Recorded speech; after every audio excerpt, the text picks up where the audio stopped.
मु कैलाश चंद्र स्वाई बालीघर पत्रिकार संपादक तथा बालीघर फाउंडेशन अध्यक्ष।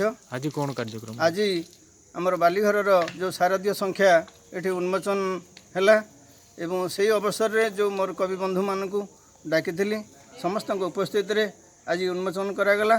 से मु बहुत बहुत खुशी जे दीर्घ 34 वर्ष धरी बालीघर ये ग्रामांचल रे बंची रही एवं समस्त सहयोग पाई समस्ते से लेखा दौरान आमर जिते आमर मासिक आसर हो वार्षिक उत्सव हो सबुथ समस्त सहयोग रही से मुझे समस्त को लोड़ी थाए और से आज बहुत खुशी।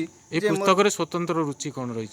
एथिरे मु विशेष भाव में ग्रामांचल जो नूतन प्रतिभा तांको सुजोग दे थाए एवं दीर्घ 34 वर्ष धरी मुझे रिव्यू करी जिते 25 वर्षर आमर रौप्य जयंती पालन होता गोटे इश्यू करी जी 25टी संख्या को लेकर समीक्षा करी मुझे देखी जे मु ग्रामांचल 90 भाग साहित्यिक होती नुआ प्रतिभा जो मानकर लेखा को अन्य प्रतिष्ठित साहित्यिक माने सुजोग दिया ना पत्रिकार किंतु बालीघर सुजोग दिए मो प्रतिष्ठित लेखक लेखा तो सबुथ बाहर किंतु बालीघर गोटे स्वतंत्रता रखी जे नुआ प्रतिभा को आनिबा एथरक प्राय मु 8-10 जनकर नुआ प्रतिभा मान को सुजोग देछि सेटा होछि बालीघर स्वतंत्रता।